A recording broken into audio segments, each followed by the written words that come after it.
Morning, I am Brian Downs. This is a Republic if you can keep it. Thanks for coming back to the channel.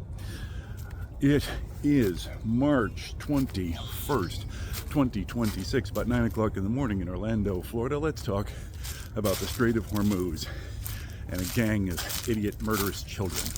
The gang of idiot murderous children who currently occupy the White House. So Donald Trump decided, without congressional approval or a formal declaration of war or the support of anybody else on planet Earth, he decided to conduct significant military operations against Iran. Now, yes, the Iranian regime that was in place at that time was a danger to the world. It backed Islamic radicalist madness around the world. It had nuclear ambitions. It's a theocracy. It had taken to murdering tens of thousands of its own citizens recently for speaking up against the abuses and failures of the regime. For example, as has been mentioned before on this channel, Iran is facing a serious water crisis brought on by mismanagement and corruption, a situation that may, in fact, threaten hundreds of thousands of Iranians with death by thirst in the near future. So, yes, the regime was bad, but Donald Trump is stupid and incompetent and convinced that whatever happens to trot through his head at this moment is the solution to any problem at all. He has the simple solutions to complex problems as long as he's allowed to do whatever he wishes. And Secretary of Bucking Up, Pete Hegseth, says to him, yeah, of course, dropping bombs is easy and fun. So they attack Iran. Let's talk about easy and fun. Anyone who has studied military history for 20 minutes or so, which we would expect a Secretary of Defense to do, will see that military operations are pretty rarely easy and fun. That tends to be the exception. We can look at any number of examples in Richmond, Virginia, right around 1860. The idea was, hey, the Yankees are a gang of sissies, we'll whip them and be home by Christmas. In 1914, millions of men around the world thought, we'll handle this business with this gang of jerks right quick. Let me tell you, a hell of a lot of those men died. The Crusades in the Holy Land were, originally thought to be something that religious fervor would solve pretty quickly. That took a while. The Peloponnesian War, we can go on. Point is, if you think that a large-scale military operation designed to cause significant lasting political change is going to be quick or easy, you're almost certainly wrong. But hey, Donald Trump can't appreciate that. So he attacks in Iran. Yes, the American military is very powerful and we have destroyed many Iranian military assets, and yet we find ourselves in a bit of a sticky situation, don't we? Because of the Strait of Hormuz. Anyone with a map can look at the Strait of Hormuz, and many people over the last few decades have. It is a major piece of geographical fact in the Middle East and its ongoing tangle of dysfunction. It borders Iran for a very long space, and 20% of the world's oil flows through the Straits of Hormuz. Lots of other important products as well. Fertilizer, for example, gets shipped through there. So anyone considering major military action against Iran should have considered the Strait of Hormuz, because the quickest and easiest thing for Iran to do to punish the United States and its Western allies is to shut down the strait.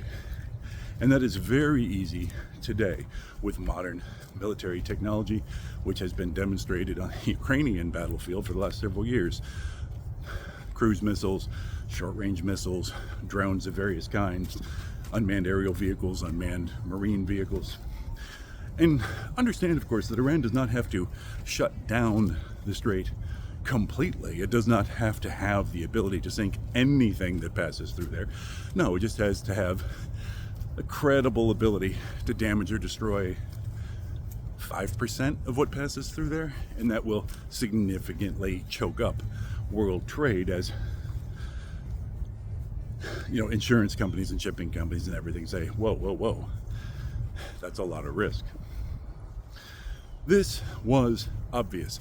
Geography shows it to us. During the Iran-Iraq War in the 1980s, the Strait of Hormuz was a major factor. Anyone who understands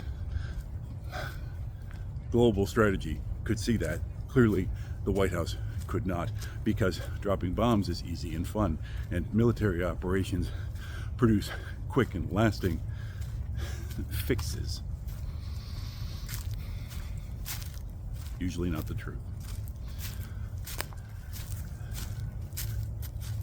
This demonstrates an astonishing level of incompetence on the part of the president, who, of course, never had any military knowledge of any kind and is suffering from dementia, and Pete Hegseth, and everybody else who greenlit this foolery. Now, we see that they had no idea that this was going to happen because the United States Navy had not deployed its forces to counteract this threat. Now we're chasing along behind the ball, trying to figure out how to get the strait open again. Will we do that eventually? Sure. Maybe we could appeal to our allies for help. Oh no, sorry. Donald Trump has deeply alienated every one of our allies. That's a funny thing too. Donald Trump having plunged the world into this imbroglio without asking for anybody's, help or agreement, now says, oh, hey, you know what? Gosh, could you guys maybe bail me out of this because my approval numbers look like an SNL skit? And what happens next? Well, first of all, the various Western democracies say, your own constituents don't approve of this.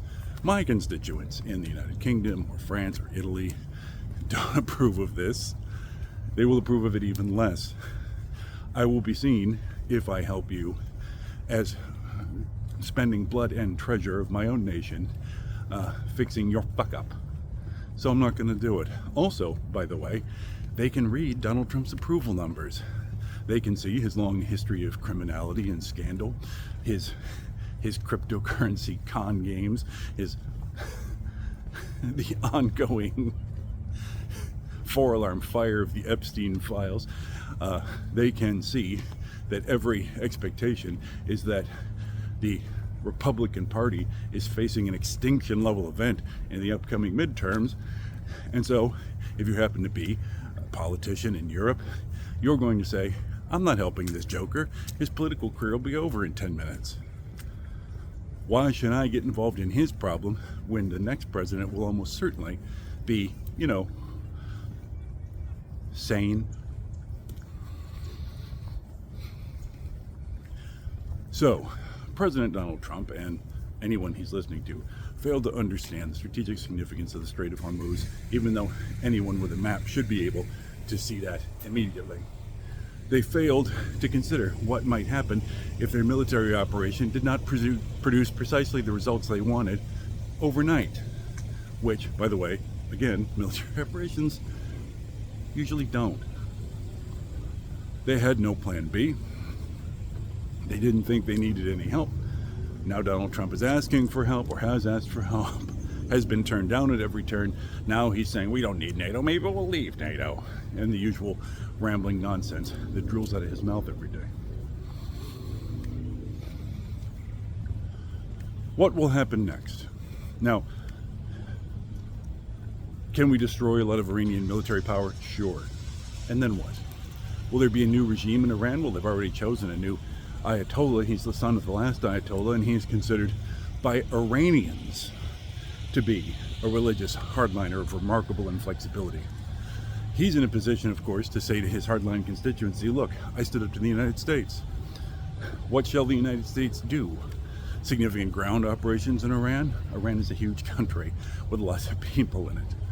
That would be spectacularly expensive, would produce many casualties, and have what chances of success? After all, we've seen that our recent involvements in Iraq and Afghanistan did not really produce the results we were hoping for. So, significant ground involvement seems unlikely. Very likely what will happen is that the new hardline government of Iran will carry on shaking their fist at the United States, and will carry on doing what? When do we run out of military targets? And by the way, endangering the Strait of Hormuz can be done fairly easily, as I've said, with missiles, drones, etc., that you can fire off the back of a truck. Which means that Iran doesn't have to have lots of sophisticated and expensive military hardware to continue to bedevil the world. So in the end, this is yet another entry in how Donald Trump's criminal incompetence causes suffering on a global scale. And yet another reason that we should look forward to his impeachment or removal from office on the grounds of the 25th Amendment, because he is clearly unable to conduct a meeting so much as a global strategy.